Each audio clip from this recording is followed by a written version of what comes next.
الحمد لمن قدر خيرا وخبالا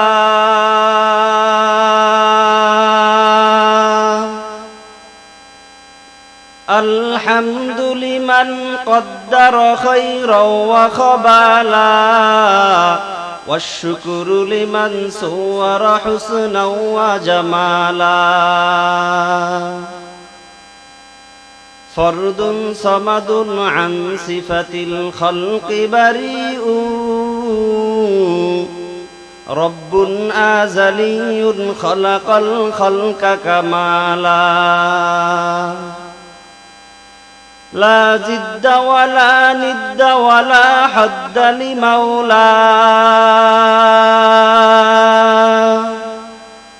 لا جد ولا ند ولا حد لمولاه الآن كما كان ولم يلق زوالا الآن كما كان ولم يلق زوالا لا شبه ولا مثل ولا كفو لمولاه لا ولد ولا والد لا عم وخالا ألا يا ساكن القصر المعلى ستدفن عن قريب في التراب له ملك ينادي كل يوم لدنو للموت وابنو للخراب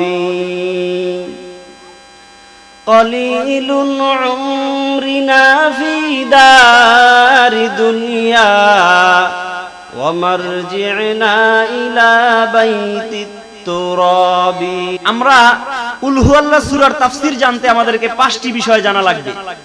এক নাম্বার হলো এই সূরার পরিচয় কি। এই কোরআন শরীফের ভিতরে যারা বৃদ্ধ বাবা আছেন জানেন, সবাই ইয়াং তরুণ যুবক সবাই জানে এই কোরআনে 30টা পারা আছে না বাবা? কয়টা পারা আছে? 30টা পারা আছে। 30টা পারার ভিতর থেকে সূরা ইখলাসের পরিচয় দিতে গিয়ে বলবো এটা হলো 30তম পারায় অবস্থিত, অর্থাৎ সর্বশেষ পারায় এই কুল হুয়াল্লাহ সূরা অবস্থিত। বলি আলহামদুলিল্লাহ। এই কোরআনের ভিতরে 30টি পারা যেমন আছে, 114টা সূরাও আছে। সেই 114টা সূরার ক্রমিক নং অনুসারে কুল হুয়াল্লাহ সূরা এটা হলো 112তম সূরা। বলি আলহামদুলিল্লাহ। তাহলে আমরা এই সূরার অবস্থানটা কোরআন শরীফ থেকে কোন জায়গায়? 30তম পারায়। এটা কোরআনের 112তম সূরা। এবার আসেন এই সূরার নাম কি? আমরা সবাই জানি এটাকে সূরাতুল ইখলাস বলে সবাই বলে, কিন্তু গ্রামগঞ্জে সবাই কুল হুয়াল্লাহ সূরা বলে। কথা বলেন ঠিক কিনা? সবাই কুল হুয়াল্লাহ সূরা নামে চিনেন না? সবাই কুল হুয়াল্লাহ সূরা। তাফসীরের কিতাবের ভিতরে বিশেষ করে জগৎ বিখ্যাত মুফাসসির আল্লামা আবু আব্দুল্লাহ মুহাম্মদ ইবনে আহমদ আল আনসারী আল কুরতুবী তার সুপ্রসিদ্ধ তাফসীর গ্রন্থ তাফসীরে কুরতুবীর ভিতরে লেখেন যে কুল হুয়াল্লাহ সূরার তাফসীরের কিতাব খুঁজলে আমি প্রায় 17-18টা তাফসীরের কিতাব খুঁজেছি, যে কুল হুয়াল্লাহ সূরার তাফসীর করতে গেলে নামগুলো জানতে হবে কি কি নাম আছে। এর মোট 20টা নাম পেয়েছি, 20টা নাম কুল হুয়াল্লাহ সূরা। এর 1 নাম্বার নাম হলো সূরাতুল ইখলাস, 2 নাম্বার নাম হলো কুল হুয়াল্লাহ সূরা, সূরাতুল কুল হুয়াল্লাহ। 3 নাম্বার এই সূরার নাম সূরাতুল আসাস। 4 নাম্বার এই সূরার নাম সূরাতুল ঈমান। 5 নাম্বার এই সূরার নাম সূরাতুল আহাদ। 6 নাম্বার এই সূরার নাম সূরাতুস সামাদ। তাফসীরে মাজহারির ভিতরে আল্লামা সানাউল্লাহ পানিপত্তিও এই 6টা নাম উল্লেখ করেছেন। আরো এরকম মোট 20টা নাম আছে, আরো 14টা নাম তাফসীরের কিতাবে পাওয়া যায়। তাহলে আমরা কুল হুয়াল্লাহ সূরা কততম পারায় অবস্থিত বাবা একটু বলেন? 30তম পারায়। কোরআনের 112তম সূরা। এই সূরার অনেকগুলো নাম রয়েছে, প্রতিটি সূরার ভিতরে কিছু আয়াত থাকে। এই সূরার ভিতরেও কিছু আয়াত আছে। এই সূরার আয়াত সংখ্যা হলো মাত্র 4। কয়টা আয়াত বাবা বলেন তো? 4টা আয়াত। এই 4টা আয়াতে মোট 15টি বাক্য আছে। এই 15টি বাক্যে 47টা হরফ আছে। বলি আলহামদুলিল্লাহ। তাহলে আমরা সূরাতুল ইখলাসের একটা পরিচয় পেলাম। আমরা যে কোনো সূরার তাফসীর জানতে আমাদেরকে মোট 5টি জিনিস জানতে হয়। এক নাম্বার ছিল সেই সূরার পরিচয়, দ্বিতীয় নাম্বার ছিল সেই সূরা নাজিল হওয়ার প্রেক্ষাপট, শানে নুজুল জানতে হয়। আমরা কুল হুয়াল্লাহ সূরার এই সূরাতুল ইখলাসের শানে নুজুলটা জানব। ভাইরা আমার, বন্ধুরা আমার, লক্ষ্য করুন, তাফসীরের সুপ্রসিদ্ধ কিতাব আল জামি' লি আহকামিল কুরআনের ভিতরে ইমাম কুরতুবী আলাইহির রাহমা উল্লেখ করেন, কুল হুয়াল্লাহ সূরা বা সূরাতুল ইখলাস কখন আল্লাহ তাআলা আমাদের প্রিয় নবী মুহাম্মদ আরবির উপরে নাজিল করেন। জাআ নাফারুম মিনাল ইয়াহুদি ইলা রাসূলিল্লাহি সাল্লাল্লাহু আলাইহি ওয়াসাল্লাম। আমাদের প্রিয় নবী মুহাম্মদ আরবি যখন মক্কার ভূমিতে বসে মানুষদেরকে ঈমানের পথে, ইসলামের পথে দাওয়াত দিচ্ছিলেন, মক্কার কাফেররা, বিশেষ করে কুফারে কুরাইশ বংশের কাফেররা যখন নানা রকম ফাঁদ পাততে শুরু করলো, নানা রকম চক্রান্ত করতে শুরু করলো, তাদের সকল প্রকার চক্রান্ত ব্যর্থ হয়ে গেল। কোনোভাবেই মুহাম্মদ সাল্লাল্লাহু আলাইহি ওয়াসাল্লামকে ইসলাম প্রচার থেকে তাকে বাধা দিয়ে, তাকে যতই চেষ্টা করুক না কেন বাধা দিতে পারছিল না। তখন কুফফারদের একটা বড় সম্প্রদায়, তাদের লিডার আল্লাহর রাসূলের দরবারে হাজির হলো। জাআ নাফারুম মিনাল ইয়াহুদি ইলা রাসূলিল্লাহ। তাফসীরে কুরতুবীর ভিতর ইমাম কুরতুবী আলাইহির রাহমা লেখেন যে ইহুদি সম্প্রদায়ের বড় একদল নেতারা আল্লাহর রাসূলের কাছে আসলো, এসে জিজ্ঞাসা করে, সিফলানা রব্বাকা ইয়া মুহাম্মদ, হে মুহাম্মদ, আপনি যেই প্রভুর কথা বলেন, আপনি যেই রবের কথা বলেন, সেই রবের পরিচয় আমাদের কাছে দেন। আপনার রবের অ্যাড্রেস বলেন, তার পরিচয় বলার পরে যদি আমাদের কাছে পছন্দ হয় যে হ্যাঁ এই সত্তা রব হতে পারে, প্রভু হতে পারে, তাহলে আমরা তাকে মেনে নিব। ইমাম কুরতুবী আল জামি' লি আহকামিল কুরআনের ভিতরে বলেন, সিফলানা রব্বাকা ইয়া মুহাম্মদ, হে মুহাম্মদ, তুমি তোমার প্রভুর পরিচয় দাও। আল্লামা সানাউল্লাহ পানিপতি রাহমাতুল্লাহি আলাইহি তার তাফসীরে মাজহারির ভিতরে, আল্লামা জারুল্লাহ জামখশরী তার তাফসীরে কাশফের ভিতরে লেখেন, এখানে সিফলানা রব্বাকা মুহাম্মদ হতে পারে, অথবা উনসুবলানা রব্বাকা ইয়া মুহাম্মদ হতে পারে। যদি সিফলানা রব্বাকা হয়, এর অর্থ হবে হে মুহাম্মদ, তুমি তোমার রবের পূর্ণাঙ্গ পরিচয় দাও। আর যদি হয় উনসুবলানা রব্বাকা ইয়া মুহাম্মদ, হে মুহাম্মদ, তুমি তোমার প্রভুর বংশ পরিচয় বলো, নসব বলো। যখন ইহুদি সম্প্রদায়ের নেতারা আল্লাহর হাবিবের কাছে এভাবে আসলেন, সালাম কালাম কিছু নাই, সরাসরি ভাবে প্রশ্ন করছে, সিফলানা রব্বাক, তোমার রবের পরিচয় দাও। আহু আমিন যাহাবিন আও ফিজ্জাতিন আও খাশাবিন, তোমার প্রভু, তোমার রব, সে কি স্বর্ণের তৈরি, নাকি রূপার তৈরি, নাকি কাষ্ঠখণ্ডের তৈরি? ফাআনজাল্লাহু তাআলা সূরাতাল ইখলাস, তাফসীরে কাবীর আল্লামা ফখরুদ্দিন রাজি লেখেন যে এই সময় যখন মক্কার বড় বড় লিডাররা আল্লাহর রাসূলের কাছে আসলো, তোমার রবের পরিচয় দাও, পছন্দ হলে মেনে নিব, সেই সময় আল্লাহ তাআলা এই সূরাতুল ইখলাস নাজিল করে তাদেরকে জানিয়ে দিলেন যে আমার রব, আমার প্রভু, সে স্বর্ণের তৈরি নয়, সে রূপার তৈরি নয়, সে জাগতিক কোনো কাষ্ঠখণ্ডের তৈরি নয়। বলি সুবহানাল্লাহ। তাহলে বাবারা আমাকে একটু উত্তর দেন, আপনারা যে কোনো সূরার তাফসীর জানতে কয়টা জিনিস জানা লাগে? মোট 5টা জিনিস জানা লাগে। এক নাম্বার, সেই সূরার পরিচয়, আমরা সূরার পরিচয় পেলাম না। দ্বিতীয় নাম্বার, সেই সূরা নাজিল হওয়ার শানে নুজুল বা শানে উরুদ, কোন প্রেক্ষাপটে সূরাটা নাজিল হয়েছে, সেই প্রেক্ষাপটটাও আমরা জানতে পারলাম যে মক্কার বড় বড় লিডাররা, কাফেরদের লিডাররা এসে আল্লাহর রাসূলের কাছে রবের পরিচয় চাওয়ার পরে আল্লাহ তাআলা এই সূরা নাজিল করেন। তাফসীর বিষয় জানতে গেলে আমাদের যে 5টা জিনিস জানা লাগবে, তার তৃতীয় নাম্বার বিষয় যে সেই সূরার অর্থ জানা লাগবে। কি অর্থ এই কুল হুয়াল্লাহ সূরার? আল্লাহ তাআলা বলেন, কুল হুয়াল্লাহু আহাদ। যখন ইহুদি সম্প্রদায়ের বড় বড় নেতারা আল্লাহর রাসূলের কাছে এসে বললেন হে মুহাম্মদ, আল্লাহর রাসূলের কাছে এসে বললেন, হে মুহাম্মদ, আপনি আপনার রবের পরিচয় দেন। আল্লাহ তাআলা পরিচয় দিচ্ছেন, কুল, হে নবী আপনি বলেন, আল্লাহু আহাদ, আল্লাহ এক, আল্লাহ একক। এখানে উলামায়ে কেরাম আছেন, ওয়াহিদুন অর্থ এক, আহাদুন অর্থ এক। জগৎ বিখ্যাত মুফাসসির আল্লামা ফখরুদ্দিন রাজি তার তাফসিরে কুরতুবী, তাফসিরে কাবীরের ভিতরে লেখেন যে আল্লাহ তাআলা এখানে কুল হুয়াল্লাহু ওয়াহিদ, এই ওয়াহিদ শব্দ না বলে আল্লাহ কেন আহাদ বললেন? আল্লাহ তাআলা তো ওয়াহিদুন শব্দ দিয়েও বলতে পারতেন। আল্লামা ফখরুদ্দিন রাজি বলেন যে না, আল্লাহ তাআলা এমন এক শব্দ চয়ন করেছেন যেই শব্দের দ্বিতীয় কোনো ভার্সন নাই, যেই শব্দের সেকেন্ড কোনো পার্ট নাই, সেই শব্দ হলো আহাদ। কেন?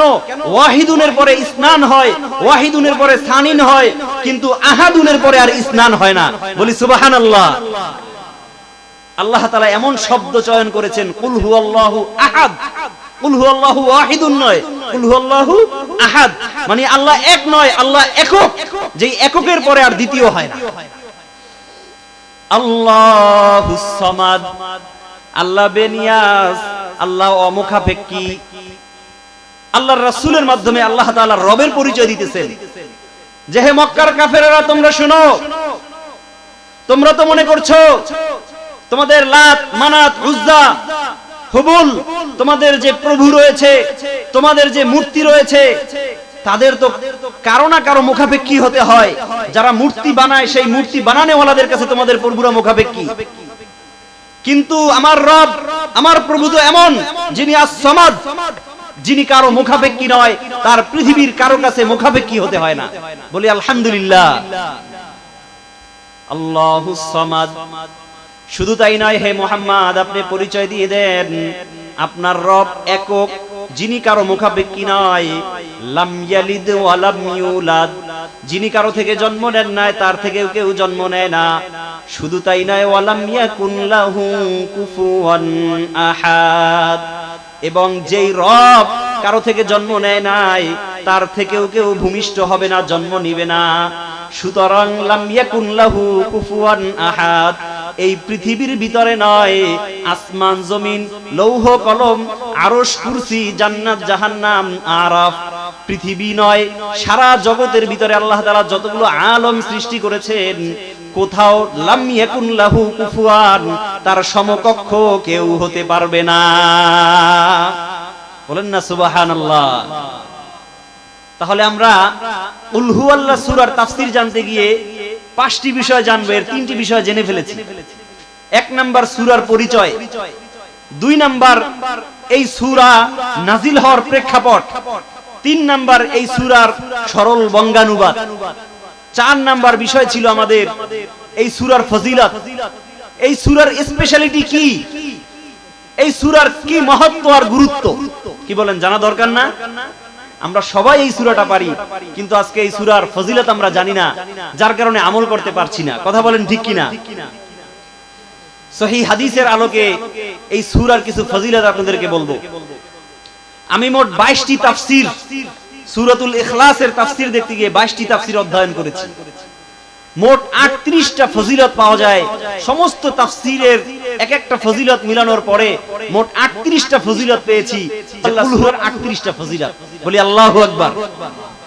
এর মধ্য থেকে এই সংক্ষিপ্ত সময়ে আপনাদের সামনে 2-4-5টা ফজিলত নিয়ে আলোচনা করব। আল্লাহ তাআলা আমাদের সবাইকে কবুল করুক। সবাই বলি আমিন। ভাইরা আমার, বন্ধুরা আমার, লক্ষ্য করুন, ইমাম কুরতুবী আলাইহির রাহমাত আর আল জামি' লি আহকামিল কোরআনের ভিতরে বলেন, বুখারী শরীফের ভিতরে ইমাম মুহাম্মদ ইবনে ইসমাঈল আল বুখারী রাহিমাহুল্লাহ কুল হুয়াল্লাহ সূরার ফজিলতের ব্যাপারে একটা হাদিস উল্লেখ করেন। ওয়া আন আবি সাঈদ আল খুদরি রাদিয়াল্লাহু তাআলা আনহু ক্বাল ইন্না রাজুলান সামি'a রাজুলান ইয়াকরাউ কুল হুয়াল্লাহু আহাদ ইউরাদ্দিদুহা। ইমাম মুহাম্মদ ইবনে ইসমাঈল আল বুখারী তার বুখারী শরীফের ভিতরে কুল হুয়াল্লাহ সূরার ফজিলতে লেখেন, আল্লাহর রাসূলের প্রিয় সাহাবী আবু সাঈদ খুদরি রাদিয়াল্লাহু তাআলা আনহু বলেন, আমি রাস্তা দিয়ে হাঁটতেছিলাম, ইতিমধ্যে দেখলাম একজন সাহাবী, আল্লাহর রাসূলের একজন সাহাবী আর একজন সাহাবীকে শুনতেছেন সে কুল হুয়াল্লাহ সূরা পড়তেছে, শুধু পড়েই না ইউরাদ্দিদুহা, কুল হুয়াল্লাহ সূরাকে বারংবার রিপিট করছে, বারবার পড়তেছে। ফালাম্মা আসবাহা জাআ ইলান নবী সাল্লাল্লাহু আলাইহি ওয়াসাল্লাম, হযরতে আবু সাঈদ খুদরি বলেন যেদিন তাকে রাত্রি বেলায় দেখেছে যে বারবার কুল হুয়াল্লাহ সূরা পড়ছে, সকাল হওয়ার পরে ফজরের নামাজের পরে আল্লাহর হাবিবের দরবারে গিয়ে ওই সাহাবী উপস্থিত হয়ে বলেন, ইয়া রাসূলুল্লাহ, ইয়া হাবিবাল্লাহ, আমার একটা প্রশ্ন আছে আপনার কাছে, আমি কি সেই প্রশ্নটা বলতে পারি? আল্লাহর রাসূল বলেন, কি প্রশ্ন তুমি বলো।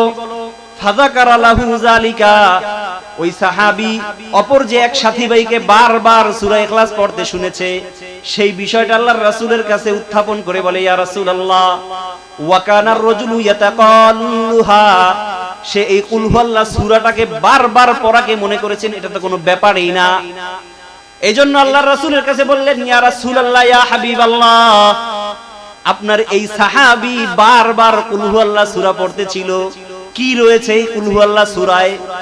সে তো গোটা কোরআন তেলাওয়াত করতে পারত, সবথেকে ফজিলতপূর্ণ সূরা সূরাতুল ইয়াসিন পাঠ করতে পারত, সে চাইলে তো সবথেকে সুন্দর সূরা সূরাতুর রহমান তেলাওয়াত করতে পারত। কুল হুয়াল্লাহ সূরা বারবার পড়ছে।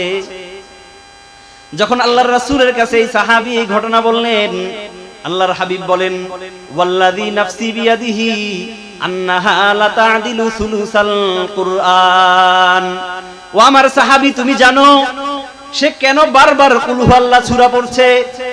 কেন? আন্নাহা লা তা'দিলু সুলুসাল কুরআন, এই কুল হুয়াল্লাহ সূরা কোরআন শরীফের 10 পারার সমান। জোরে বলেন না সুবহানাল্লাহ। অপর হাদিসের ভিতরে মুসলিম শরীফের হাদিস, আগেরটা বুখারীর, দ্বিতীয়টা মুসলিম শরীফের হাদিস।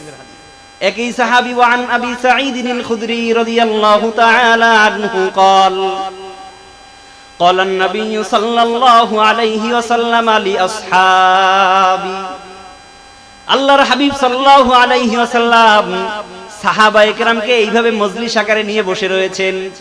হঠাৎ করে বললেন সাহাবায়ে কেরামদেরকে, আয়াজিজু আহাদুকুম আন ইয়াকরা সুলুসাল কুরআনা ফি কুল্লি লাইলা, ও আমার সাহাবায়ে কেরাম, তোমাদের ভিতরে কেউ কি এমন আছো নাকি যে প্রতিদিন রাতে কোরআন শরীফের 10 পারা খতম করে তারপর ঘুমাবা?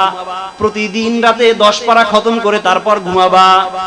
সাহাবায়ে কেরাম হঠাৎ অবাক হয়ে গেলেন, যেটা কিভাবে সম্ভব? 30 পারা কোরআনের 10 পারা প্রতিদিন রাতে তেলাওয়াত করে তারপর ঘুমাবো।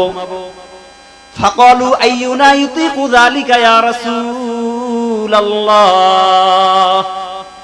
সাহাবায়ে কেরাম আবেগ আপ্লুত হয়ে জিজ্ঞেস করলেন, আইয়ুনা ইউতিকু যালিকা, আমাদের মধ্য থেকে কে এটা সক্ষম হবে? এই কাজটা করতে কে পারদর্শী হবে? কার পক্ষে এটা সম্ভব? فقال النبي صلى الله عليه وسلم قل هو الله احد تعدل ثلث القرآن, ও আমার সাহাবায়ে কেরাম, তোমরা ভেবেছো কোরআন 30 পারা শুরু থেকে তাকে 10 পারা পড়তে হবে? না না না, শুধুমাত্র কুল হুয়াল্লাহ সূরা যদি তুমি একবার পাঠ করো, গোটা কোরআনের 30 পারার মধ্য থেকে 10 পারা পড়ার সমান সওয়াব। বলেন না জোরে সুবহানাল্লাহ। তাহলে সূরাতুল ইখলাস একবার পাঠ করলে 10 পারার সমান, দুইবার পাঠ করলে কয় পারার সমান? 20 পারা। তিনবার পাঠ করলে কয় পারার সমান? 30 পারার সমান। বুখারী শরীফের হাদিস, মুসলিম শরীফের হাদিস। জগৎ বিখ্যাত মুফাসসির আল্লামা কুরতুবী রাহিমাহুল্লাহ তার তাফসীরে কুরতুবীর ভিতরে এই ব্যাখ্যা করতে গিয়ে বলেন যে আল্লাহ তাআলা সূরাতুল ইখলাস নাজিল করলেন, ছোট একটা সূরা, মাত্র 4 আয়াত বিশিষ্ট। সেই সূরাটাকে আল্লাহর হাবিব বিশুদ্ধ বর্ণনায়, বুখারী মুসলিমের বর্ণনা, সেখানে কোরআনের 1/3 কেন বললেন? যে 3 বার পড়লে কমপ্লিট এক খতম কোরআনের সওয়াব হয়, একবার পড়লে 10 পারার সওয়াব হয়। এর কারণটা কি? একটু ভালোভাবে খেয়াল করবেন, তাহলে বুঝবেন। তাফসীরের বিভিন্ন কিতাবের ভিতরে এসেছে, বিশেষ করে তাফসীরে কাবীরের ভিতরে, তাফসীরে কুরতুবীর ভিতরে, তাফসীরে মাজহারির ভিতরে এবং জালালাইনের ভিতরেও এই কথাটা এসেছে যে আল্লাহ তাআলা কোরআনের ভিতরে মোট 3টি বিষয় আলোচনা করেছে। একটু বলেন তো কয়টা বিষয়? 3টে বিষয়। 1 নাম্বার তাওহীদ, 2 নাম্বার রিসালাত, 3 নাম্বার হলো আখিরাত। কয়টা বিষয়? তাওহীদ, রিসালাত, আখিরাত। কোরআনের ভিতরে মূল বিষয়বস্তু যেহেতু 3টা, তাওহীদ, রিসালাত, আখিরাত। কুল হুয়াল্লাহ সূরা আল্লাহ তাআলার পূর্ণাঙ্গ তাওহীদের বর্ণনা। সুতরাং কেমন যেন কুল হুয়াল্লাহ সূরাটা কোরআনের 3 ভাগের 1 ভাগ। বলি আলহামদুলিল্লাহ। যেহেতু আল্লাহ তাআলা কোরআনের ভিতরে মোট 3টা বিষয় আলোচনা করবেন, সেই 3টা বিষয়ের একটা বিষয় তাওহীদ কমপ্লিট সূরাতুল ইখলাসের ভিতরে আছে। বাকি 2টা বিষয় রিসালাত এবং আখিরাতের আলোচনা নাই। কিন্তু আল্লাহর রাসূল বলেন, যদি কোনো ব্যক্তি এটাকে 3 বার পাঠ করতে পারে, তাহলে শুধু 1 পারার না, 3 বার পাঠ করলে 30 পারা কোরআন খতম করার সওয়াব হবে। তো আমরা সবাই পারবো না 3 বার এই কুল হুয়াল্লাহ সূরা পড়তে? কি বলেন, পারবো না ইনশাআল্লাহ? তাহলে আমরা তাফসীরের কিতাব থেকে জানলাম কুল হুয়াল্লাহ সূরার 1 নাম্বার ফজিলত, যে এটা কোরআনের 3 ভাগের 1 ভাগ। সুতরাং যদি কেউ 3 বার পড়ে, তার কমপ্লিট 1 খতম কোরআনের সওয়াব হয়। বলি আলহামদুলিল্লাহ। 2 নাম্বার ফজিলত, ওয়ান আনাস রাদিয়াল্লাহু তাআলা আনহু قال, তিরমিজি শরীফের হাদিস, সহিহ হাদিস। আমি তিরমিজি শরীফ পড়াই আলহামদুলিল্লাহ আপনাদের দোয়ায়। তিরমিজি শরীফের হাদিস, ওয়ান আনাস রাদিয়াল্লাহু তাআলা আনহু قال, কানা রাজুলুম মিনাল আনসারি ইয়াউমুনা। হযরতে আনাস রাদিয়াল্লাহু তাআলা আনহু বলেন, আমরা মদিনা শরীফে বসবাস করতাম। সেই যুগেও আছে, বর্তমান যুগে মদিনাতে একটা মসজিদ আছে, যেই মসজিদটার নাম হলো মসজিদে কুবা। আল্লাহর রাসূল সাল্লাল্লাহু আলাইহি ওয়াসাল্লাম ওই মসজিদে কুবায় নামাজ আদায় করেছেন। হযরতে আনাস রাসূলের খাদেম বলেন, কানা রাজুলুম মিনাল আনসার, আনসারী সাহাবীদের ভিতর থেকে একজন মানুষ ছিলেন, একজন সাহাবী ছিলেন, ইয়া উম্মুনা। হযরত আনাস বলেন, সে আমাদেরকে ইমামতি করতেন। আপনাদের মসজিদে যেমন ইমাম আছে, মসজিদে কুবার মদিনার কেন্দ্রীয় মসজিদ, সেই মসজিদের ভিতরে আল্লাহর হাবিব একজন ইমাম নির্ধারণ করে দেন। সেই ইমাম সাহেব প্রতিদিন কোন না কোন নামাজের ভিতরে কুল হুয়াল্লাহ সূরা তেলাওয়াত করে। যখন মুসল্লিরা এক পর্যায়ে অতিষ্ঠ হয়ে গেল যে আল্লাহর হাবিব মুহাম্মদে আরবি কেমন ইমাম আমাদেরকে দিলেন, যে প্রতিদিন এই কোন না কোন নামাজের ভিতরে কুল হুয়াল্লাহ সূরা তেলাওয়াত করে, সে কি কোরআনের আর কোন সূরা জানে না, নাকি জানার পরেও বারবার এই সূরাটাই কেন তেলাওয়াত করে? তারা অভিযোগ আকারে আল্লাহর রাসূলের কাছে গিয়ে অভিযোগ করলো, ইয়া রাসূলুল্লাহ, ইয়া হাবিবাল্লাহ, আপনি আমাদেরকে এমন ইমাম দিয়েছেন যে ইমাম প্রতিদিন কোন না কোন নামাজে অবশ্যই সূরাতুল ইখলাস তেলাওয়াত করে। এর কাহিনী কি, এর ঘটনা কি, আমরা তো কিছুই বুঝতেছি না। আল্লাহর রাসূল ওই সাহাবীকে ডেকে পাঠালেন।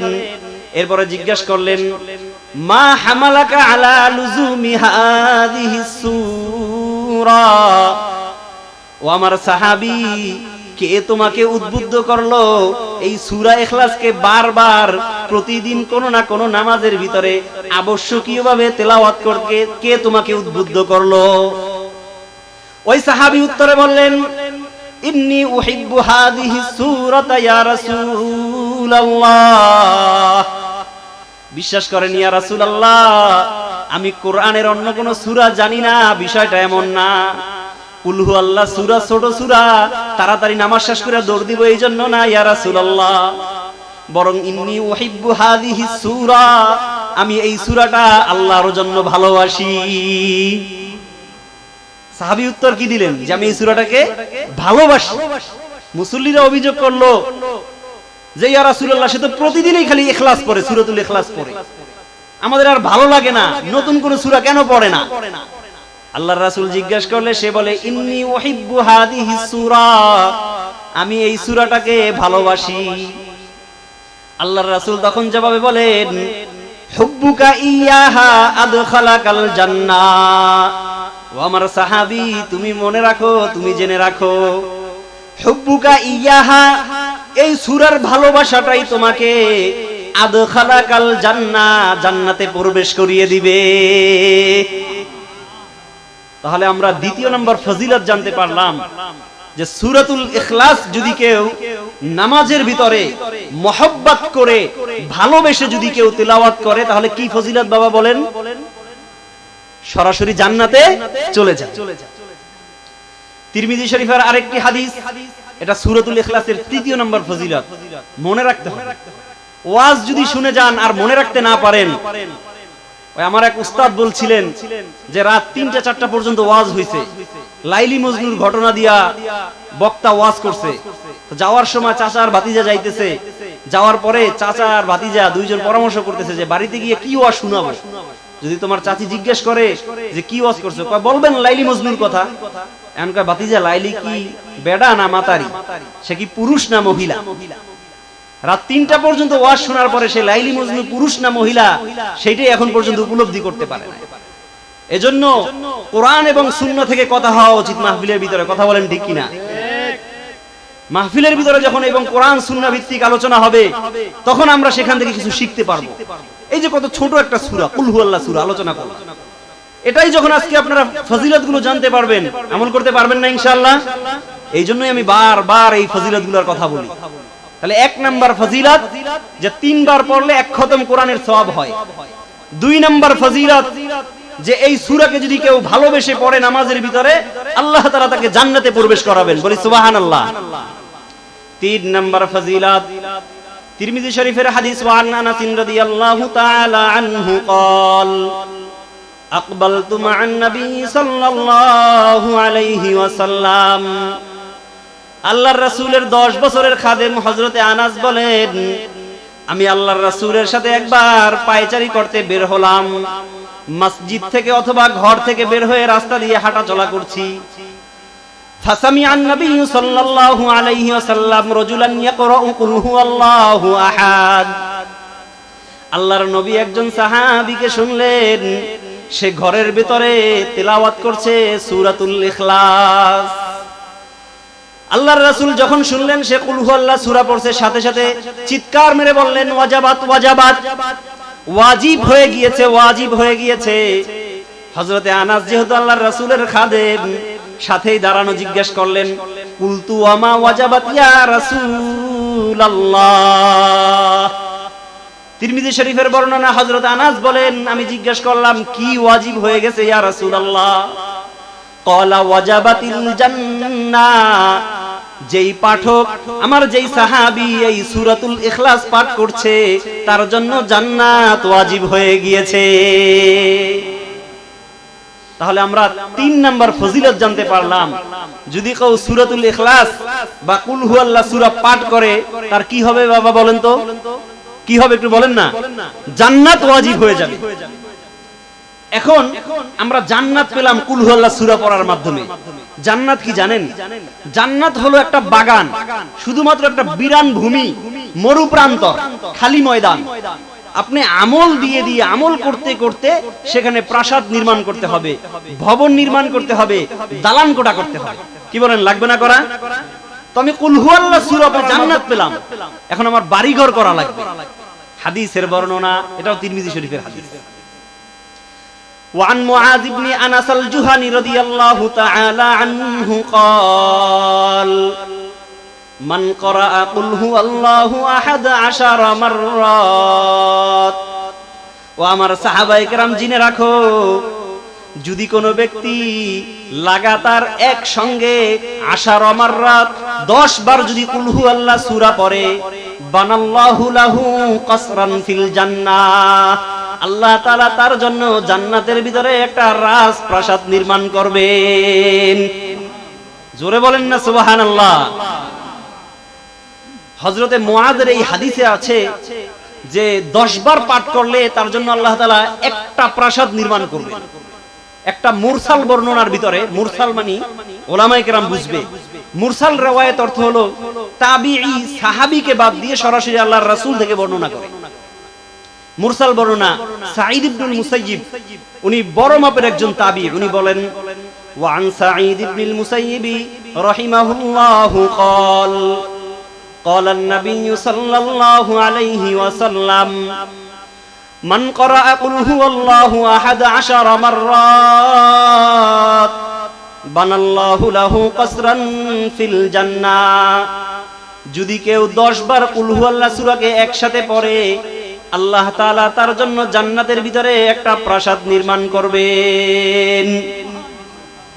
ওয়ামান করাআহা 20 মাররা, যদি কোনো ব্যক্তি কুল হুয়াল্লাহ সূরাকে 20 বার পড়ে, বানাল্লাহু লাহু কসরাইনি ফিল জান্নাহ, আল্লাহ তার জন্য 2টা প্রাসাদ নির্মাণ করবেন। ওয়ামান করাআহা 30 মাররা, যদি কোনো ব্যক্তি সূরাতুল ইখলাসকে 30 বার পাঠ করতে পারে, বানাল্লাহু লাহু সালাসাতা কুসুরিন ফিল জান্নাহ, আল্লাহ তাআলা তার জন্য জান্নাতের ভিতরে 3টা প্রাসাদ নির্মাণ করবেন। জোরে বলেন না সুবহানাল্লাহ। তাহলে আমরা এই সূরাতুল ইখলাস পাঠ করতে পারবো না বাবা? আমি বারবার কেন বলি যে এই সূরাটা শোনার পরে, এই 1 ঘন্টা আলোচনা শোনার পরে সারা জীবন যেন আপনি এই সূরার উপরে আমল করতে পারেন। পারবেন না ইনশাআল্লাহ আপনারা? তাহলে এই সূরার 1 নাম্বার ফজিলত, যদি কেউ এই সূরাটাকে পড়ে তাহলে তার 10 পারা কোরআন খতমের সওয়াব। 2 নাম্বার ফজিলত, যদি কেউ এটাকে ভালোবেসে পড়ে আল্লাহ তাআলা তাকে জান্নাত দিবেন। 3 নাম্বার ফজিলত, এটা যদি কেউ পড়ে তার জন্য জান্নাত ওয়াজিব হয়ে যায়। 4 নাম্বার ফজিলত, যদি কেউ এটাকে 10 বার পড়ে একটা প্রাসাদ নির্মাণ হবে, 20 বার পড়লে 2টা প্রাসাদ নির্মাণ হবে, 3 বার পড়লে তার জন্য 30 বার পড়লে তার জন্য 3টা প্রাসাদ নির্মাণ হবে। বলি আলহামদুলিল্লাহ। এরপর এর 5 নাম্বার ফজিলত, ওয়ান আনাস রাদিয়াল্লাহু তাআলা আনহু قال قال النبي صلى الله عليه وسلم من قرأ قل هو الله أحد في مرضه الذي يموت فيه। আল্লাহর হাবিব বলেন, যদি কোনো মানুষ মৃত্যু শয্যায় শায়িত অবস্থায়, অসুস্থ অবস্থায় যদি কেউ কুল হুয়াল্লাহ সূরা, এই সূরাটাকে তেলাওয়াত করে, তাহলে আল্লাহর হাবিব বলেন তার 2টা লাভ হবে। 2টা লাভ। কয়টা লাভ বলেন তো? অসুস্থ আছে না, অনেক বাবারা বলেন অসুস্থ আছে না? রাত্রি বেলায় আমি যখন ঘুমাই, আমি জানি যে ফজরের সময় উঠতে পারবো, কোনো গ্যারান্টি আছে বলেন? তো আমি রাত্রি বেলায় যদি এটা পড়ে ঘুমাই, আর সেই রাত্রে যদি আমার মৃত্যু হয়ে যায়, তাহলে আমার জন্য আল্লাহ তাআলা জান্নাত বরাদ্দ করে রেখেছেন। বলি আলহামদুলিল্লাহ। এজন্য আমরা সবাই আমলটা করতে পারবো না? আল্লাহর রাসূল বলেন, মান করাআ কুল হুয়াল্লাহু আহাদ ফি মারদিহিল্লাযী ইয়ামুতু ফীহ, যে ব্যক্তি সূরাতুল ইখলাস পাঠ করবে অসুস্থ অবস্থায়, মৃত্যু শয্যায় শায়িত অবস্থায়, এবং সেই অসুস্থতার কারণেই সে মৃত্যুবরণ করে, লাম ইফতান ফি কবরিহি, তার 2টা লাভ হবে। 1 নাম্বার লাভ হলো কবরের ভিতরে তার কোনো সওয়াল জবাব হবে না। বলেন না সুবহানাল্লাহ। 2 নাম্বার ফজিলত, শুধু তার সওয়াল জবাব হবে না বিষয়টা এমন না, আল্লাহ তাআলা স্পেশাল ফেরেশতাদের একটা টিম দিয়ে বলবেন যে, ও আমার ফেরেশতারা যাও যাও, আমার তাওহীদের পূর্ণাঙ্গ বর্ণনা ছিল যে সূরাতুল ইখলাসের ভিতরে, সেই সূরাতুল ইখলাস আমার এই বান্দা তেলাওয়াত করেছে, যেই মৃত্যু শয্যায় শায়িত অবস্থায় সেই রোগে আক্রান্ত হয়ে সে মারা গিয়েছে, সুতরাং তাকে স্পেশাল টিমের মাধ্যমে তাকে জান্নাতে পৌঁছাতে হবে। বলেন না সুবহানাল্লাহ। হাদিসের বর্ণনা, আল্লাহর রাসূল সাল্লাল্লাহু আলাইহি ওয়াসাল্লাম বলেন, ওয়া হামালাতুল মালাইকাতু বিআকুফিহা, যখন হাসরের মাঠে বিচার হয়ে যাবে, জান্নাতীরা জান্নাতের দিকে যাবে, জাহান্নামীরা জাহান্নামের দিকে যাবে, কিন্তু যে কুল হুয়াল্লাহ সূরা পড়েছে, হামালাতুল মালাইকা, ফেরেশতারা বিআকুফিহা, তার হাত ধরে টেনে টেনে নিয়ে যাবে, হাত্তা তুজিজাহু মিনাস সিরাতি ইলাল জান্নাহ, এমন কি তাকে ওই পলসুরতের উপর থেকে সে যেন পড়ে না যায়, পথ ভুলে না যায়, সেজন্য ফেরেশতারা হাত ধরে তাকে টেনে জান্নাত পর্যন্ত পৌঁছে দেবে। জোরে বলেন না সুবহানাল্লাহ। তাহলে অসুস্থ অবস্থায় সূরাতুল ইখলাস পড়া লাগবে কিনা বাবা বলেন? লাগবে না? পারবো তো ইনশাআল্লাহ আমরা পড়তে? এই সূরার 6 নাম্বার ফজিলত, আমি আপনাদের সামনে মাত্র 8টা ফজিলত বলবো। কেন আমি বলেছি 22টি তাফসীর খুঁজে আমি এর মোট 38টা ফজিলত খুঁজে বের করেছি। কিন্তু এত অল্প সময় সবগুলো আলোচনা করা সম্ভব না, মাত্র 8টা ফজিলত বলবো। আল্লাহ তাআলা যদি এই 8টা ফজিলত আমাদেরকে বুঝদান করেন, ইনশাআল্লাহ এটার উপরে আমরা আমল করতে পারবো। বলেন পারবো না ইনশাআল্লাহ? এর 6 নম্বর ফজিলত, আল্লাহ রাসূলের সাহাবী বলেন, ক্বালান নবী সাল্লাল্লাহু আলাইহি ওয়াসাল্লাম, মান ক্বারাআ কুল হুয়াল্লাহু আহাদ মাররাতান, যে ব্যক্তি কুল হুয়াল্লাহ সূরাকে একবার পাঠ করবে, একবার, কয়বার পাঠ করবে?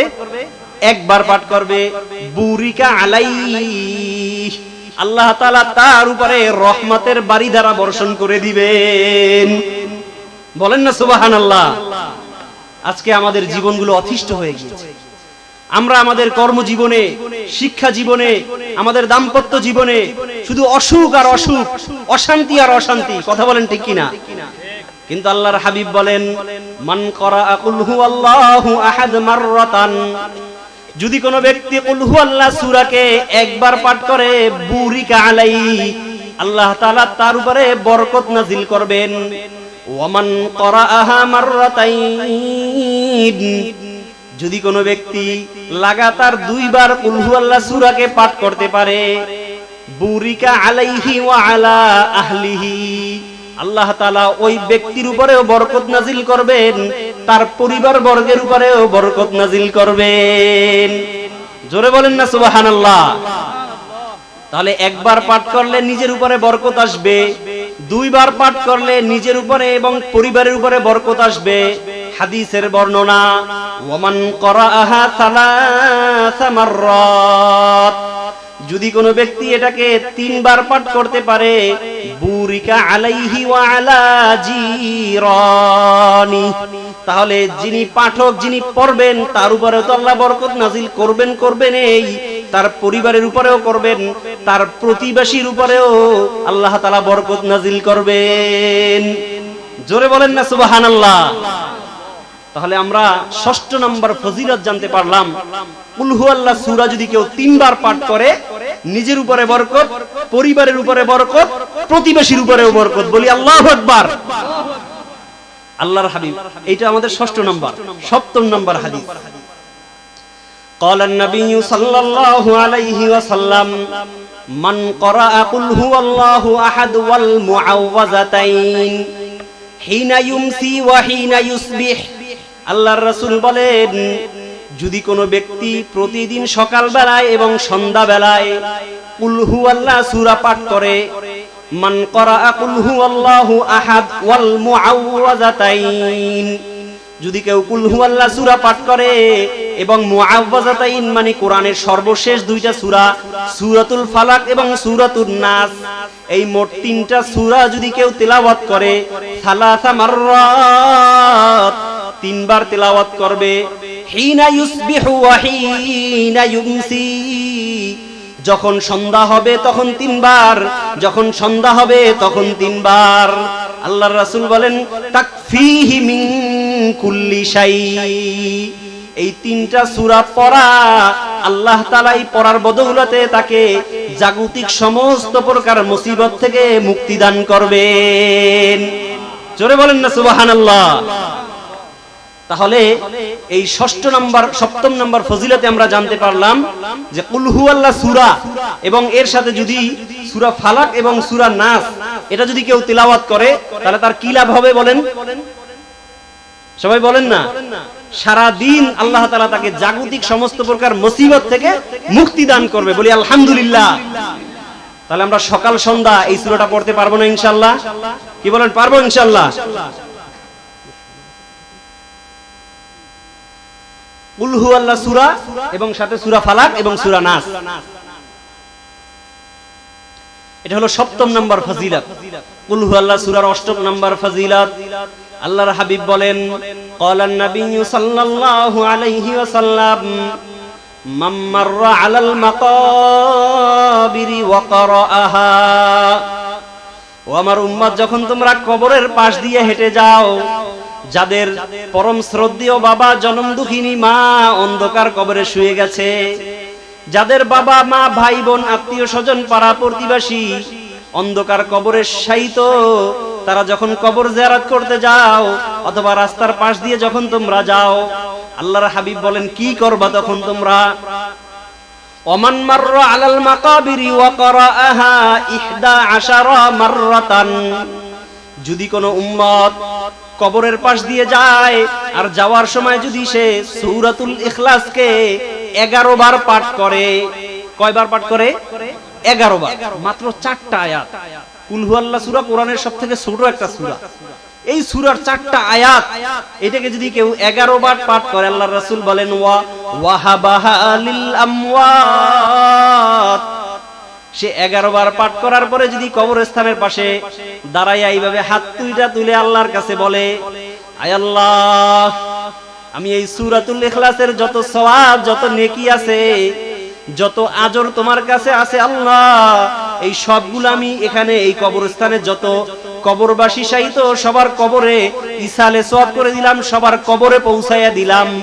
এইভাবে যদি বলে ওয়াহাবাহা লিল আমওয়াত, এবং সে মৃত ব্যক্তিদের জন্য ওই সূরাটাকে যদি বকশিশ করে দেয়, বকশিশ করে দেয়, আল্লাহর রাসূল বলেন আতাহুল্লাহু আজরান বিআদাদিল আমওয়াত।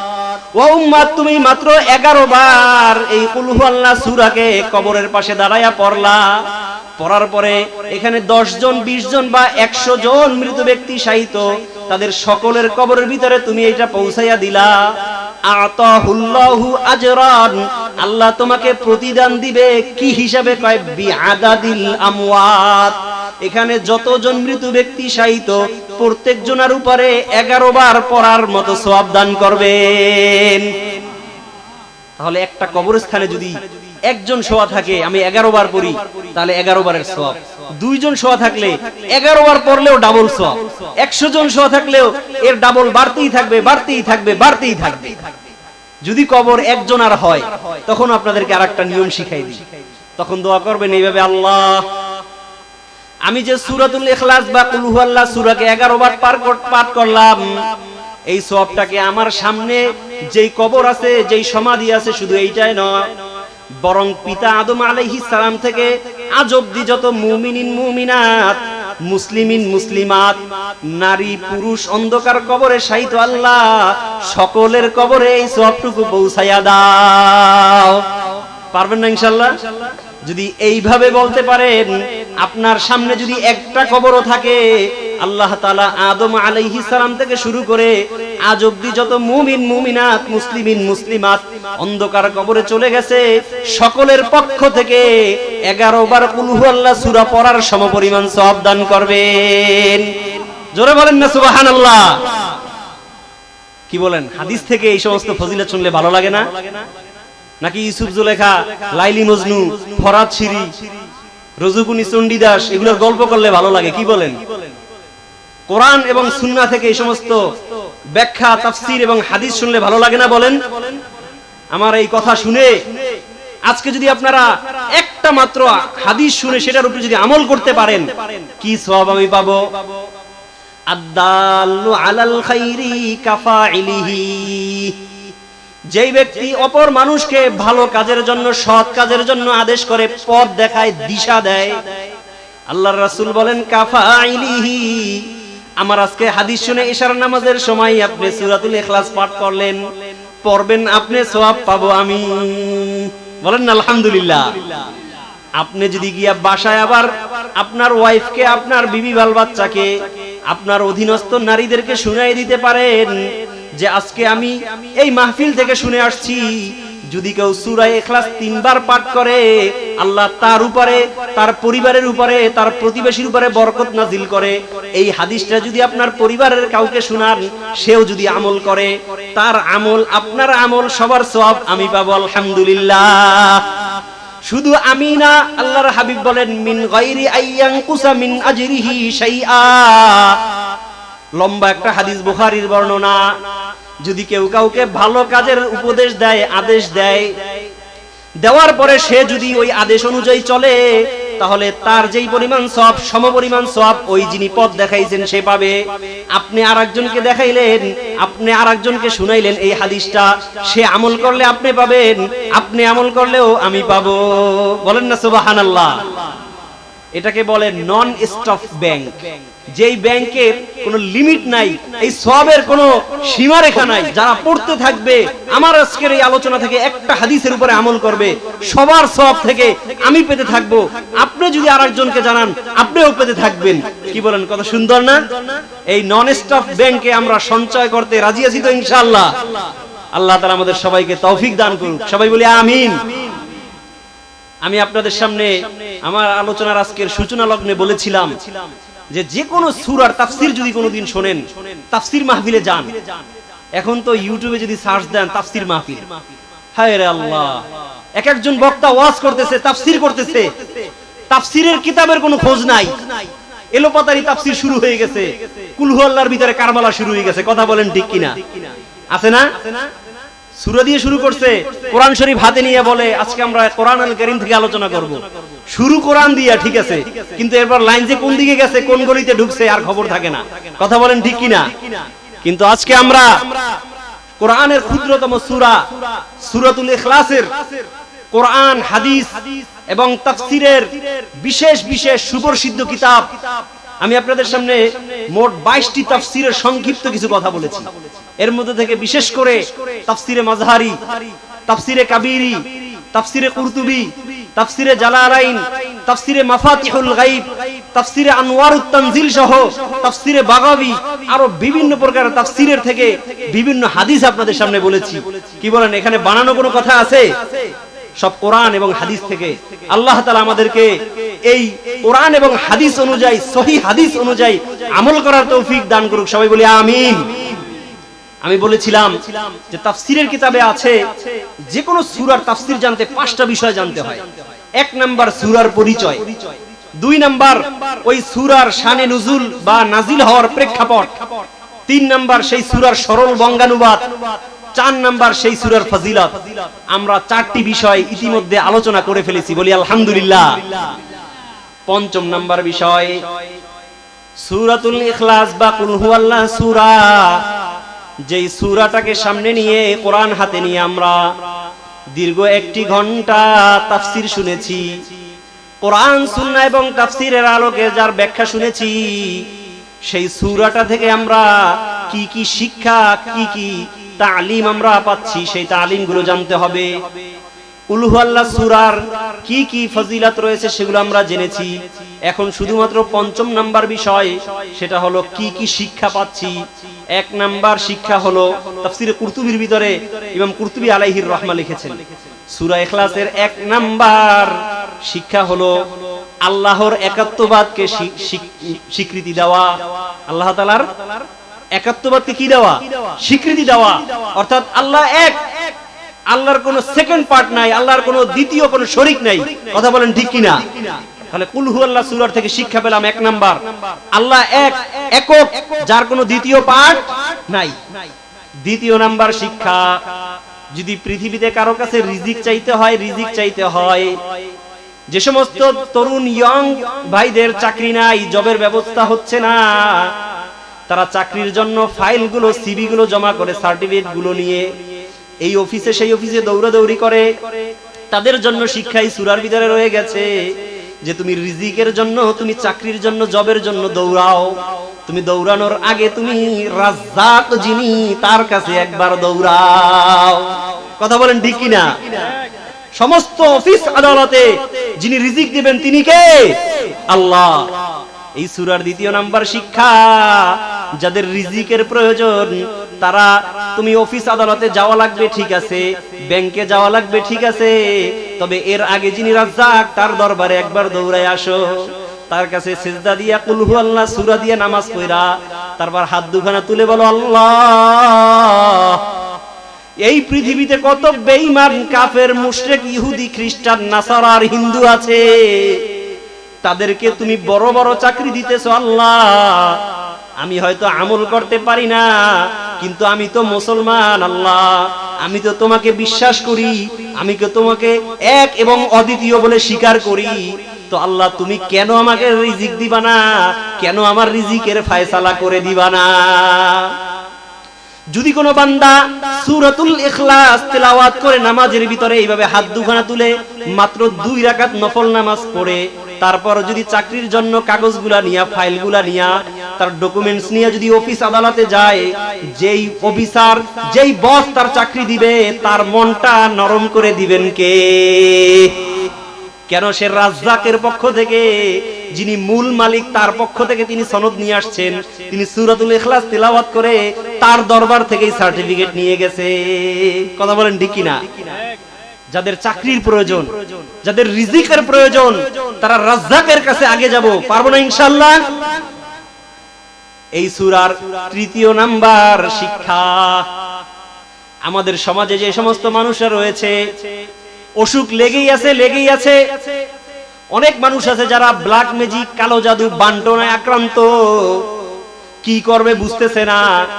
তখন মান্যত করে, আল্লাহ যদি আমার ছেলেটা যদি ভালো হয়ে যায়, আল্লাহ আমার ছেলেটা যদি লিবিয়া থেকে ইটালিতে ঢুকতে পারে, আল্লাহ আমার ছেলেটা যদি ফ্রান্সের ভিসাটা হাতে পেয়ে যায়, আল্লাহ আমার ছেলেটা যদি জিপিএ 5 পায়, আল্লাহ আমার ছেলেটা যদি বিসিএস এ ক্যাডার হয়ে যায়, নন ক্যাডার না হয়, আয় আল্লাহ আমার ছেলেটা যেন পরীক্ষায় পাশ করে, তাহলে আমি এই একটা কিছু আমার অমুক মাজারে দিব, অমুক দরবারে দিব। বলেন আছে কিনা? আছে না? অনেক মানুষ দেয়। এরকমটা না করে যদি সে বলে, আয় আল্লাহ আমার ছেলে যদি চাকরি পেয়ে যায়, আয় আল্লাহ আমার একটা কোম্পানির সাথে ডিল চলছে, একটা কোম্পানির সাথে কন্ট্রাক্ট চলতেছে, চুক্তি চলতেছে, আমার এই চুক্তিটা যেন সঠিকভাবে আমি সম্পাদন করতে পারি, আমার ছেলেটা যেন চাকরি পেয়ে যায়, আমার ছেলেটা যেন রোগ মুক্ত হতে পারে, আয় আল্লাহ আমার ছেলেটা যেন বিদেশ যাইতে পারে, সে যেন ভিসাটা সহি সালামতে হাতে পায়। এইভাবে বলার পরে আপনি বলবেন, আল্লাহ তাহলে আমি 500 টাকা আল্লাহর রাস্তায় দান করে দিব। জোরে বলেন না সুবহানাল্লাহ। পারবেন না ইনশাআল্লাহ? এই সূরার 3য় নাম্বার শিক্ষা, যে মান্নত যদি করতে হয় তাওহীদে খালেস করে, আল্লাহকে এক অদ্বিতীয় মনে করে তুমি আল্লাহর নামেই তুমি মান্নত করবা, পৃথিবীর কোনো মাজারের নামে নয়, কোনো পীরের নামে নয়। কথা বলেন ঠিক কি না? এই সূরার 4 নাম্বার শিক্ষা,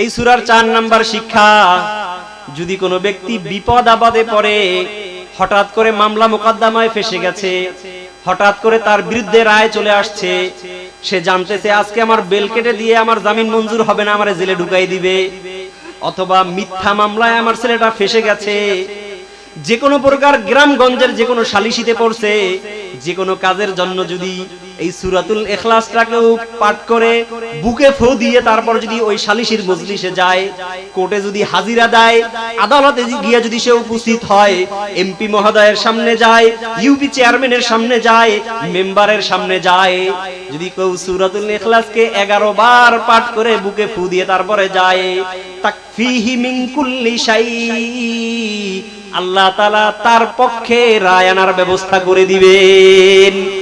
জোরে বলেন না সুবহানাল্লাহ। তাহলে এই সূরাটা থেকে আমরা বেশ অনেকগুলো ফজিলত জানতে পারলাম। এই সূরাটা থেকে আমরা কয়েকটি শিক্ষা পেলাম। সেই শিক্ষার ভিতরে পেয়েছি যে আল্লাহকে এক অদ্বিতীয় মনে করতে হবে, আল্লাহকে রাজ্জাক মনে করে রিজিকের জন্য মানুষের দ্বারে দ্বারে না দৌড়িয়ে আল্লাহর দরবারে মসজিদে গিয়ে সূরাতুল ইখলাস দিয়ে নামাজ পড়তে হবে। কথা বলেন ঠিক কিনা? জীবনে যদি কোনোদিন মান্নত মানতে হয়, তাহলে মান্নত আল্লাহর নামে মানতে হবে, পৃথিবীর কোনো মাজারের নামে কিংবা পীরের নামে মানা যাবে না। কথা বলেন ঠিক কিনা? তাহলে আল্লাহ তাআলা আমাদেরকে যেই সূরাটি আপনাদের সামনে আমি তেলাওয়াত করেছি এবং তাফসীরের আলোকে কিছু হাদিস সমৃদ্ধ ব্যাখ্যা করার চেষ্টা করেছি, আল্লাহ তাআলা আমাদের সবাইকে এই পঠিত আয়াত ও হাদিস এবং তদনুযায়ী করা ব্যাখ্যা সমূহের উপরে আমল করার তৌফিক দান করুক। সবাই বলি আমিন। ওয়া আখিরু দাওয়ানা আনিল হামদুলিল্লাহি রাব্বিল আলামিন।